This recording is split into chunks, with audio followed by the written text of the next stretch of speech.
आज हमने find out करना है क्यूब रूट ऑफ 125। तो याद रखें, जिस तरह हमारे पास स्क्वायर रूट की वैल्यू होती है 1/2, इसी तरह क्यूब रूट की वैल्यू होती है 1/3। मतलब कि 125 की पावर 1/3। तो हम लेट कर लेते हैं x is equal to 125 power 1/3। तो ये क्या बन गया हमारे पास? Cube root of 125। अब सेकंड स्टेप में हमें ये जो 1/3 है इसको खत्म करना है। तो 1/3 को खत्म करने के लिए हम लेते हैं बोथ साइड्स पर cube. So take cube on both side. हम लेफ्ट साइड पर भी क्यूब ले लेते हैं और राइट साइड पर भी 1/3 का क्यूब। तो यहां पर हमारे पास ये क्यूब इस 3 से कट रहा है, हमारे पास बच गया x cube is equal to 125। अब हम देखते हैं कि 125 क्या किसी नंबर का क्यूब है? तो हां, 125 5 का क्यूब है।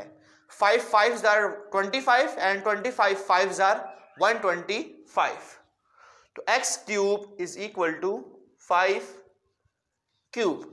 अब बेसिकली हमने इसको आगे सॉल्व करना है, तो हम इस 5 क्यूब को लेफ्ट साइड पर ले जाते हैं। तो x cube minus 5 cube is equal to 0। तो बेसिकली हमारे पास यहां पर एक कंडीशन बन जाती है a cube minus b cube. अब हम देखते हैं कि कौन सा अलजेब्रिक फॉर्मूला है जो हमें ये रिजॉल्व करके देगा। तो याद रखें, a cube minus B cube is equal to a minus B into A square plus A B plus B square. तो ये फार्मूला हम यहां अप्लाई करते हैं। यहां पर a हमारे पास x है और b हमारे पास 5 है। तो ये क्या बन जाएगा? a minus B into A का स्क्वेयर x का square plus A B 5x plus b का स्क्वेयर, तो 5 का स्क्वेयर 25 इज इक्वल टू 0। अब बेसिकली हमारे पास x minus 5 into X square plus 5x plus 25 is equal to 0 है। तो हम इसको अलग अलग कर लेते हैं।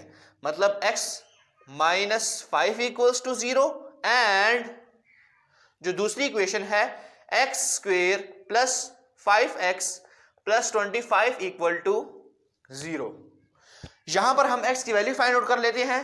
तो x इज इक्वल टू 5। अब हमारे पास जो इक्वेशन बच गया ये बेसिकली क्वाड्रेटिक इक्वेशन है, क्योंकि हमारे पास x की पावर क्या है? 2।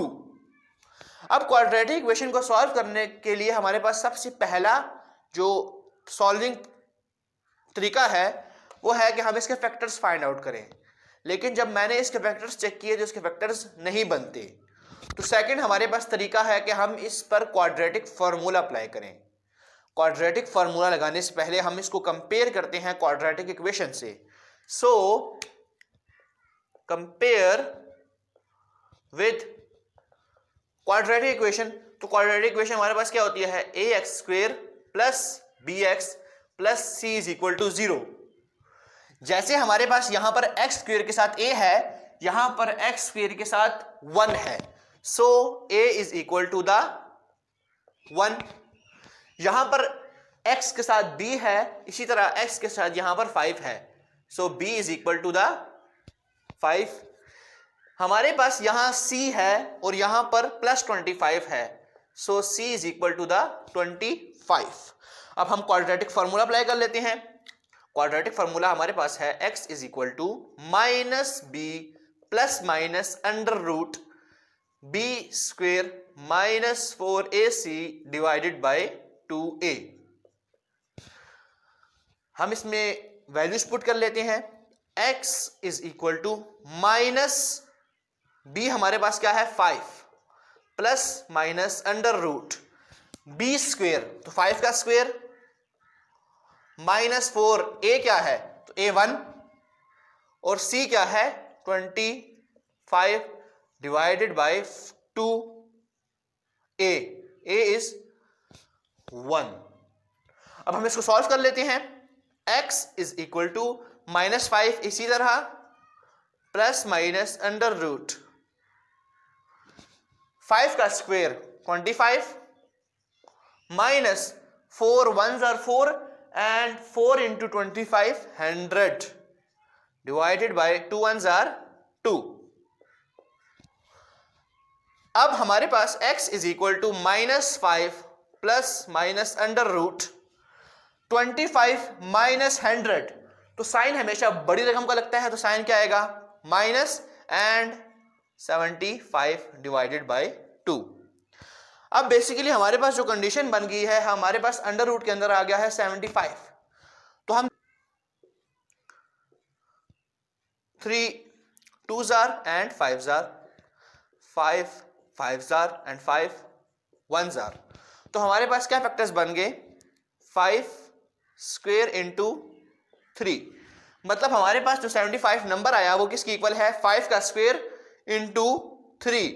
अब याद रखें अंडर रूट के अंदर अगर हमारे पास स्क्वायर वैल्यू आ जाए तो उसको जब अंडर रूट से बाहर निकालेंगे तो स्क्वायर हमारे पास कैंसिल हो जाएगा, किससे अंडर रूट से, तो हमारे पास बच जाएगा x is equal to -5 plus -5 बाहर आ गया, अंदर बच गया -3 डिवाइडेड बाय 2। अब यहां पर हमारे पास ऊपर कुछ कॉमन आ रहा है, x is equal to 5 common आ रहा है, तो अंदर बच गया -1 plus minus under root -3 by 2। अब हम देखें तो हमारे पास यहां पर x की दो वैल्यूज हैं, एक x is equal to 5 into -1 plus under root -3 by 2 and x is equal to 5 into -1 minus under root -3 divided by 2। तो हम इसको अलग अलग कर लेते हैं, कैसे, एक दफा हम लिख लेते हैं x is equal to 5 into -1 plus under root -3 by 2 and एक दफा लिख लेते हैं x is equal to 5 into -1 minus under root -3 divided by 2। तो हमारे पास 5, अब याद रखें हमारे पास अगर हो -1 प्लस अंडर रूट -3 बाई 2 तो वो इक्वल होता है ओमेगा के, तो 5 omega and x is equal to 5 omega square, क्योंकि ओमेगा स्क्वेयर इक्वल होता है -1 minus under root -3 divided by 2। Basically हमारे पास जो ओमेगा है वो इमेजिनरी नंबर है। कैसे इमेजिनरी नंबर है, क्योंकि अंडर रूट के अंदर हमारे पास नेगेटिव वैल्यू आ गई है, तो हमने जब क्यूब रूट ऑफ 125 निकाला तो हमारे पास बेसिकली 3 वैल्यूज आई, क्या, पहली आई x इज इक्वल टू 5, दूसरी आई x is equal to 5 omega and तीसरी आई x is equal to 5 omega square.